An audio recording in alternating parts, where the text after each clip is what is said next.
They looked like they had it all. Polished luxury cars, gleaming in driveways, expensive watches flashed from beneath the sleeves of tailored designer jackets. They strutted through life like kings, young, wealthy, and untouchable. But it was all a lie. These 6 men weren't tech entrepreneurs or lottery winners. They weren't investors or entertainers. They were drug dealers, part of a ruthless, meticulously run operation that moved hundreds of kilos of Class A drugs around the UK, whilst ordinary people paid the price in addiction, violence, and shattered lives. This was no back alley gang. They were organised, professional, and until recently, they were untouchable. After a relentless investigation by West Midlands Police, their empire came crashing down, and now 6 men are behind bars serving long sentences for crimes that funded their luxurious but short-lived lifestyles.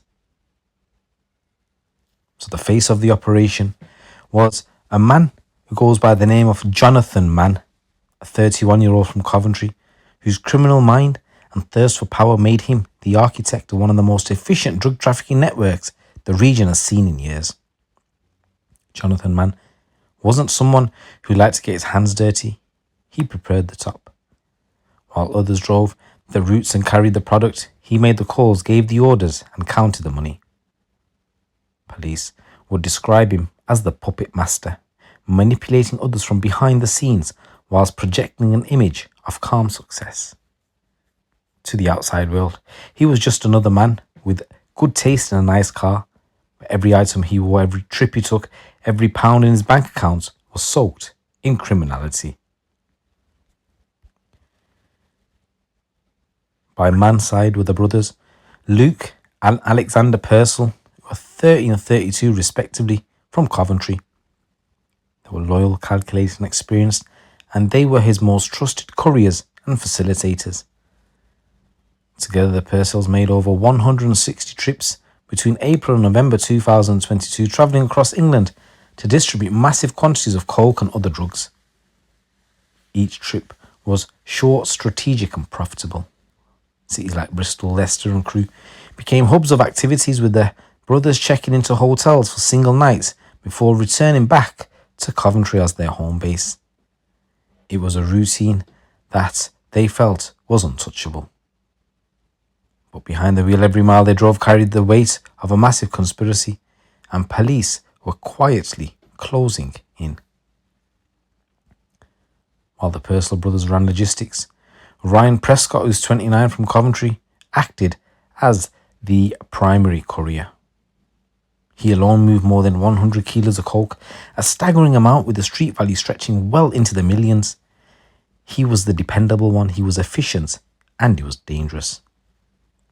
Alongside him was another man, Ian Lewis. He was quieter, but equally he was a crucial cog in this well-oiled machine. Lewis from Coventry didn't touch the drugs, instead he touched the money. His role was to clean it, his role was to mask it, his role was to turn it into assets, cars, clothes, and even property. He was the accountant of the operation, a criminal banker. Without him, the luxury lifestyle this gang was living would not have existed. He was the perfect cog. And then there was the buyer that turned into the betrayer. So that was Thomas Johnson, a 35-year-old from Atherstone. He wasn't a courier or a launderer, he was a major customer. Johnson bought 5 kilos of coke from Mann's group to run his own local drug gang supply chain. But when the law came knocking, he didn't stand tall. Instead, he turned on his own family, blaming relatives for his crimes and spinning a web of excuses in a desperate bid to avoid justice. But the evidence was too strong, his denials collapsed, and a jury found him guilty. So the moment it all collapsed. So it was a cold, grey morning in late 2022 when everything came crashing down for this gang. For months and months, West Midlands Police had been watching them patiently. Surveillance teams had followed the gang's convoys across motorways, tracked encrypted messages, mapped out safe houses and hotels. Every move the gang made was quietly logged, every courier run shadowed from a distance, Detectives built a wall of evidence, brick by brick, but they didn't just want one or two arrests, they wanted the whole fucking team. And then the moment came. In a series of meticulously coordinated strikes, officers launched simultaneous dawn strikes across Coventry and Atherstone. Battering rams smashed through reinforced doors, armed units flooded narrow hallways, and stunned neighbours peered out from curtains as shouts ran through the streets. At one house, Luke Purcell's home officers made a chilling discovery that changed the scope of the investigation. Hidden inside was a handgun that had been illegally converted to fire live ammunition. This wasn't just about drugs anymore. This was an operation with the capacity for deadly violence. Meanwhile, at the other addresses, the floodgates opened. Suitcases stuffed with cash were discovered beneath beds. Bundles of coke and ket were hidden in loft spaces, wardrobe compartments, and even fake electrical panels. It was clear the gang had gone to great lengths to protect their product, but it wasn't enough. Police also seized encrypted mobile phones, the kind used by high-level criminals, devices that don't store data locally and can wipe itself on command. The gang had been careless despite their precautions. The messages retrieved from backups and chat apps were damning. Inside the encrypted chats, police found everything. Code names like Cookies and Greyman used to disguise identities. Conversations about prices, locations, payment splits, and how much they could skim off each deal. Evidence of logistical planning, including hotel stops, courier swaps, and collection routes. And boastful exchanges about volume of coke they were moving and the things that they could get. Every message, every trip, every deal they thought was buried in code was suddenly exposed in court, ready, black and white. Officers also discovered a detailed paper trail that led back to luxury car dealerships. With the help of Ian Lewis, the gang used the laundered money to buy high-end vehicles and mask their true income. One car alone, police revealed, cost over £60,000, despite Lewis and others having no legitimate income to support such a purpose. At the end of the raid, detectives said 21 kilos of coke, nearly 5 kilos of ket, 17 grams of MDMA, £450,000 in cash, dozens of encrypted phones, and one working firearm. It was the final nail in the coffin. When the arrests were made, there was no dramatic chase, no gunfight, just stunned silence. The illusion had shattered. The men who had strutted in designer trainers and driven German sports cars were now handcuffed on their own doorsteps, heads down, their empire reduced to evidence bags and property seizures. Inside the interview room, some crumbled quickly, others tried to bluff their way through, denying everything. And as we said, one man even tried to throw his own family under the bus, claiming they were responsible for the drugs found in his possession. But the evidence was overwhelming. The digital trail, the physical seizures, the surveillance footage, and the firearm.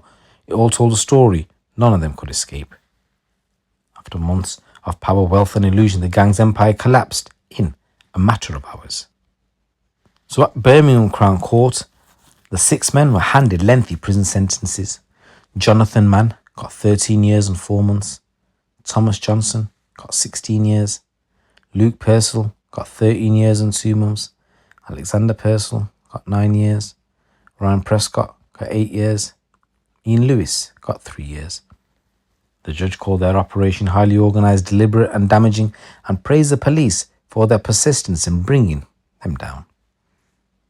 After the sentencing, a spokesperson for the police delivered a clear message, saying these men built a drug empire whilst pretending to be successful professionals. They used secret codes, travelled the country and laundered their money to live a fantasy lifestyle. Behind every gram they sold was pain, broken families, addiction, crime. We see these stories every single day. They thought they were invincible. They were wrong, because we were watching their every move. So now, the luxury cars sit in impound lots. The watches have been seized. The bank accounts are frozen. Those wholesale rooms are empty. The men who once ruled the roads are written in silence and speed are now confined to the grey stillness of prison cells. What began as a fantasy, fast money, fast cars, no rules, has ended in disgrace. Because in the end, the truth always catches up. Once again, guys, big respect going out to each and every one of you that listen, that support, that like, that share, that comment.